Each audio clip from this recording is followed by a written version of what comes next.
Olá, bem-vindos a esta nossa conversa sobre o regimento interno da Câmara Municipal de Caxias do Sul. Um documento, olha, chave para quem está aí na luta dos concursos, né? Principalmente os focados no legislativo. Hoje o nosso mergulho vai ser nos artigos 11 ao 30. É ali que está digamos, o centro das regras da mesa diretora. Quem compõe, como funciona, como elegem os membros e os poderes, até como podem sair do cargo. A gente está usando como base a resolução de plenário 244A, lá de 2014, mas já com as atualizações, claro. A ideia aqui é destrinchar mesmo esses artigos, sabe? Para facilitar a vida de quem precisa dominar esse conteúdo para a prova. Prontos? Então vamos lá. Começando pelo artigo 11, tem uma regra logo de cara que chama atenção. O presidente da mesa não pode participar das comissões permanentes. Por que será essa separação? Olha, essa regra é fundamental para garantir a imparcialidade do presidente na condução geral dos trabalhos da Câmara, sabe? Pensa assim, o presidente é meio que o maestro da orquestra, que é o plenário. Certo. E as comissões são como os grupos de músicos que estudam a partitura em detalhe, né? Que analisam as propostas a fundo. Ah, entendi. Para não misturar as funções. Exatamente. Se misturasse, poderia dar conflito de interesse ou até sobrecarregar o presidente, que já tem um papel super importante de coordenação e representação da casa. É uma separação, assim, bem saudável de papéis. Faz sentido essa questão da imparcialidade. Seguindo, então, o artigo 12, ele já entra num assunto mais, digamos, espinhoso. A destituição de um membro da mesa. E os motivos são sérios, né? Falta de decoro, omissão, ineficiência. Sim, são motivos graves. E não é um processo qualquer, né? Precisa do voto de 2/3 dos vereadores. É uma exigência bem alta, não acha? Muito alta. E essa exigência de 2/3, a gente chama isso de quórum qualificado. Ou seja, não é a maioria simples, não. É preciso uma maioria bem mais robusta. Isso serve para proteger a mesa diretora, para dar estabilidade, sabe? Evita que ela seja derrubada por qualquer briguinha política do momento. Entendi, para não ficar uma coisa muito instável. Exato. É uma medida para situações realmente graves. E um ponto crucial. O regimento, lá no parágrafo 1º do artigo 12, garante o direito à ampla defesa. Isso é básico, né? Ninguém pode ser punido sem ter a chance de se defender. Com certeza, princípio básico. E, além dessa destituição, como é que pode acabar o mandato de alguém na mesa? O artigo 13 lista outras situações, né? Isso. Tem o fim natural do mandato da mesa, que geralmente é anual, tem a renúncia, se o membro decidir sair por escrito, a perda do próprio mandato de vereador, claro, porque aí não tem como continuar na mesa, Óbvio. a própria destituição que a gente acabou de falar, e infelizmente também a morte.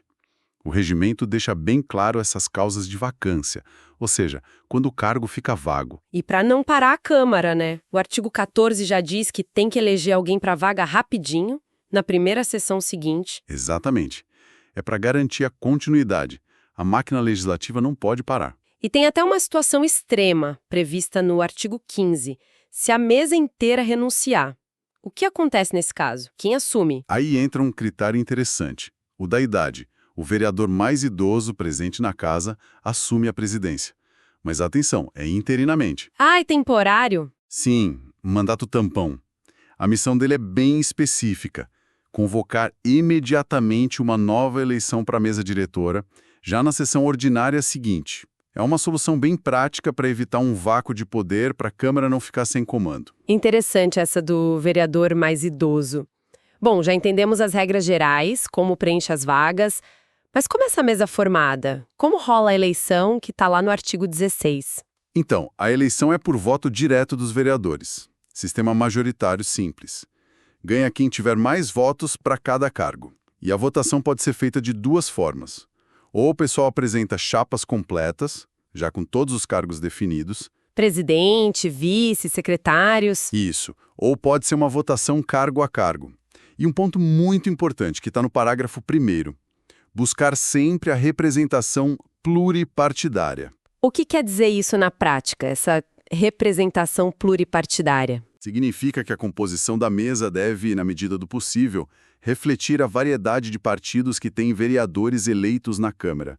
Isso dá mais legitimidade democrática para a mesa, né?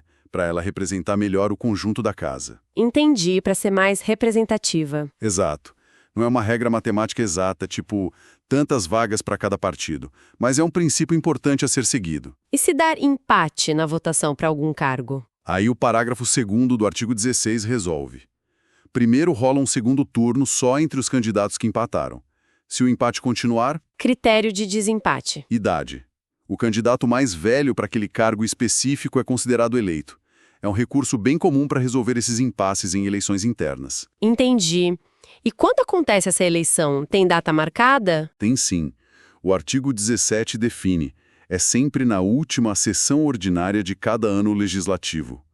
E a posse do pessoal eleito acontece no primeiro dia útil do ano seguinte. Isso organiza bem a transição anual da direção da Câmara. Certo. Mesa eleita, todo mundo empossado. Agora, vamos ao que interessa. O que essa mesa faz no dia a dia? O artigo 18 traz uma lista, nossa, enorme, de atribuições. Dá para dizer que a mesa é o centro nervoso ali da Câmara? Com certeza. A mesa é como se fosse o comando administrativo e também quem cuida do andamento dos processos legislativos. As tarefas são muitas, bem variadas. Vão desde garantir que os trabalhos sigam as regras direitinho, inciso 1, O básico, né? o básico, mas fundamental, até promulgar normas importantes, como emendas à lei orgânica, resoluções e decretos legislativos, incisos 2 e 3. Esses atos têm força de lei ou definem regras internas bem importantes. E tem mais coisa, né? Vi aqui representar a Câmara junto ao prefeito, inciso 4, resolver aquelas questões de ordem que sempre surgem nos debates, inciso 5. Exato. E também expedir as resoluções de mesa, inciso X. Essas são, tipo assim, decisões administrativas internas da própria mesa. Ah, não precisam passar por todo o processo de uma lei normal. Isso. São para resolver assuntos da competência exclusiva da mesa, como, por exemplo, definir quem vai representar a Câmara em algum evento ou regulamentar algum serviço interno. Os parágrafos do artigo 18 detalham isso. Além disso, a mesa prepara e divulga os relatórios de gestão fiscal, inciso 11, cumprindo a Lei de Responsabilidade Fiscal, e também regulamenta os serviços da Câmara, inciso 13, que foi uma adição posterior. Olha, bastante responsabilidade. E como é que a mesa toma essas decisões todas? Eles se reúnem com frequência? Sim, o artigo 19 exige que se reúnam pelo menos quinzenalmente. Nessas reuniões, que tem ata e tudo, eles deliberam sobre a administração e o andamento dos trabalhos. E um detalhe interessante, eles podem convidar os líderes de bancada para participar da discussão. Para ouvir os partidos. Exato, para ouvir os partidos, o que é bom para o diálogo. Mas os líderes não votam nas decisões da mesa. A decisão final é dos membros eleitos para ela. É um órgão colegiado que precisa estar sempre funcionando. Entendido. Agora vamos focar um pouco na figura principal, o presidente da Câmara. O artigo 20 define ele como o representante legal, o diretor dos trabalhos. A lista de poderes é bem extensa. Para facilitar, a gente podia agrupar essas funções. Podemos, sim. Acho que ajuda a visualizar. O artigo 20 detalha as tarefas do presidente em basicamente 4 grandes áreas, vamos dizer assim. A primeira seria a condução do processo legislativo, que está no inciso I. O que entra aí? É ele quem, por exemplo, convoca as sessões extraordinárias quando precisa. Ele distribui os projetos para as comissões certas analisarem, sabe? Tipo, esse vai para a Comissão de Justiça, aquele para de orçamento. Ele cobra os prazos, nomeia membros para comissões especiais que são temporárias. E, claro, a função primordial, fazer cumprir o regimento interno. O maestro do processo, como você disse antes. Exatamente. E atenção, pessoal que está estudando. Algumas alíneas desse inciso foram alteradas por resoluções, então é sempre bom conferir a versão mais atualizada do regimento. Boa dica. Ok, primeira área, processo legislativo. Qual a segunda? A segunda grande área é o comando das sessões plenárias, inciso 2. Aqui é ele em ação durante as sessões. Ele abre, preside, suspende, se precisar, e encerra as sessões. Controla quem fala, quando fala, concede ou nega a palavra. Mantém a ordem também, né? Fundamental. Mantém a ordem no plenário. Pode até pedir para retirar alguém que esteja tumultuando. Ele anuncia o que vai ser votado, proclama o resultado e define a pauta da sessão seguinte. Basicamente, ele é o árbitro do jogo ali no plenário. E, de novo, um detalhezinho. A forma de anunciar os votos eletrônicos foi atualizada. Entendido. E a terceira área de poder do presidente? Seria a gestão administrativa e financeira da Câmara, inciso 3. Ele funciona como o chefe administrativo mesmo. Nomeia e exonera os funcionários da Câmara, autoriza despesas, supervisiona os serviços todos, cuida do portal da transparência, realiza as licitações. É o administrador geral da empresa Câmara? Exato. E tem uma função legislativa importante aqui também. Promulgar as leis. Quando o prefeito não faz isso no prazo, é a chamada sanção tácita, ou quando a Câmara derruba um veto do prefeito e ele também não promulga a lei. Nesses casos, é o presidente da Câmara quem faz a promulgação. Entendi. E a última área? A quarta área é a representação externa da Câmara, inciso 4. Ele é a cara da Câmara para fora. Representa o legislativo em juízo, quando necessário, e com autorização do plenário. Assina a correspondência oficial importante e envia as contas anuais do município para o Tribunal de Contas. Então, o artigo 20 realmente concentra muitas funções-chave. E o artigo 21 ainda joga mais algumas competências importantes nas costas dele, né? Sim, o 21 complementa bem. Eu destacaria algumas. Executar as decisões do plenário, que é óbvio, mas está lá, inciso 1. Dar posse aos vereadores eleitos e aos suplentes que assumem, inciso 5. Declarar a perda de mandato de vereador em alguns casos específicos, inciso 6, e olha, um ponto de grande peso institucional: substituir o prefeito. Ah, sim. Se o prefeito e o vice não puderem. Exato. Nos impedimentos ou ausências do prefeito e do vice, quem assume a prefeitura é o presidente da Câmara, conforme diz a Lei Orgânica, inciso 8. Isso mostra a importância do cargo na linha sucessória do município. Nossa, é muito poder mesmo. Mas vamos combinar, tem que ter limite, né? O presidente não pode fazer absolutamente tudo. Com certeza não. O poder não é absoluto. O artigo 22, que foi atualizado, traz uma vedação bem importante. Enquanto ele estiver na presidência, ele não pode apresentar novas proposições. Ou seja, nada de projeto de lei novo vindo dele. Exato. Nada de projetos de lei, resoluções, decretos legislativos novos de autoria dele. A ideia é manter o foco dele na condução dos trabalhos e garantir a imparcialidade, né? Evitar que ele use a força do cargo para empurrar as propostas dele. Faz sentido. E a questão do voto? A gente vê o que ele comanda as votações, mas ele mesmo vota sempre? Não. E esse é outro limite crucial, está lá no artigo 23. O presidente só vota em situações bem específicas, bem contadas. Geralmente, são casos que exigem um desempate ou um quórum muito alto. Quais são esses casos? São eles a eleição da própria mesa diretora, claro, matérias que exigem voto favorável de 2/3 dos vereadores, que são as mais importantes. Quando dá empate em qualquer votação no plenário, aí vem o famoso voto de qualidade, ou voto de Minerva dele, para desempatar. E nos processos de julgamento de infrações político-administrativas de prefeito ou vereadores. Ah, então na maioria das votações do dia a dia, aquelas por maioria simples, ele não vota. Só anuncia o resultado. Exatamente. Mas a presença dele lá na cadeira conta para ter número mínimo para a sessão acontecer, para o quórum, né? Corretíssimo. Isso está claro no artigo 24. A presença do presidente sempre conta para verificar o quórum, tanto para começar a sessão quanto para poder votar. Mesmo sem votar, na maioria das vezes, ele está lá, presente e presidindo, e a presença dele é contada. Detalhe importante para a prova. Boa dica mesmo. E se ele quiser descer do palanque, digamos assim, e participar de um debate, da opinião dele como vereador, ele pode? O artigo 25 limita bastante isso. Ele só poderia participar das discussões se os vice-presidentes, que são os substitutos dele, não estiverem presentes na sessão. E mesmo assim, tem um detalhe. Ele não pode sair da cadeira da presidência para ir lá na tribuna. Tem que falar do lugar dele mesmo. Nossa, bem restrito. É mais uma regra para reforçar essa posição dele de condutor neutro dos debates e não de mais um debatedor. Entendi. E se, apesar de tudo isso, o presidente tomar uma decisão ali na hora, durante a sessão, que um vereador ache errada ou abusiva, tem como contestar? Tem sim, e é um mecanismo de controle bem importante previsto no artigo 26.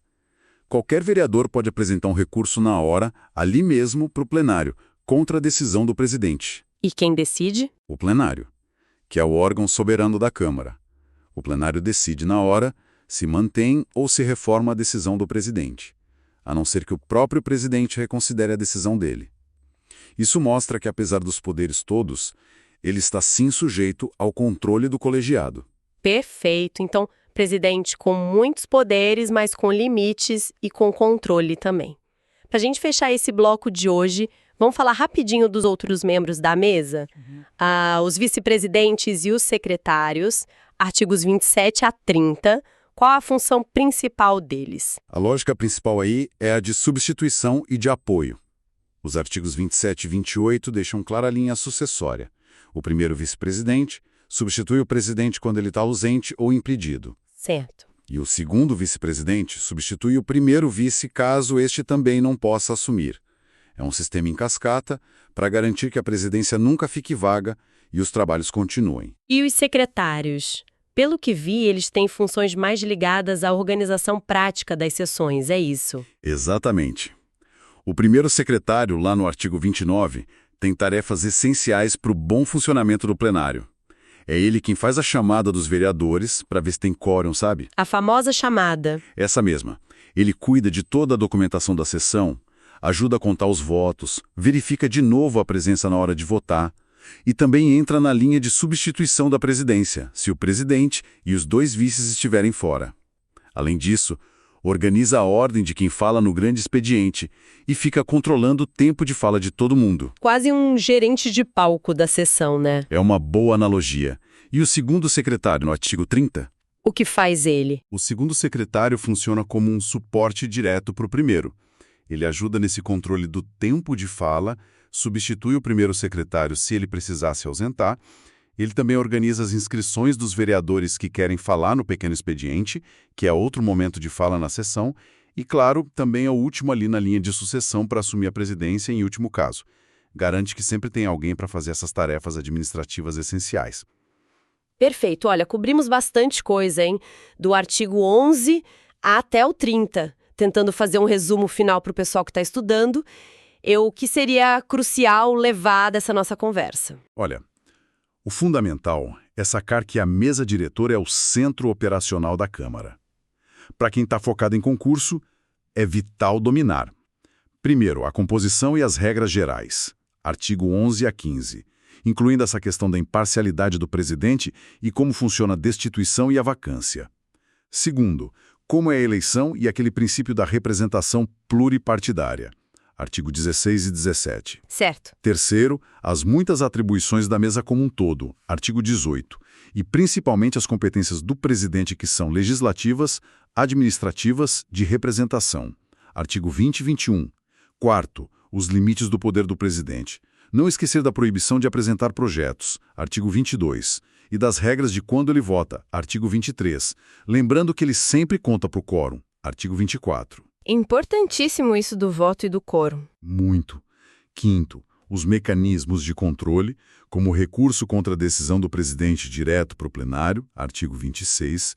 E sexto, a linha de sucessão e as funções de apoio dos vices e secretários, artigo 27 a 30. Quem conhece bem esses pontos já está com meio caminho andado para detonar nas questões sobre o processo legislativo municipal. Excelente resumo. E sabe, pensando um pouco além do texto da lei, fica aqui uma reflexão, né? Esse regimento todo desenha uma estrutura formal, as regras do jogo, o dever ser.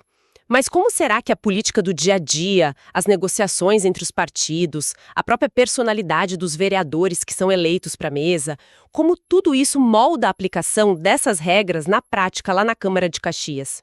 É aquela velha dança entre a norma e a realidade política. Bom, esperamos que essa análise focada nos artigos 11 a 30 do Regimento Interno tenha ajudado a clarear as ideias e seja um bom apoio aí nos estudos. Até a próxima conversa!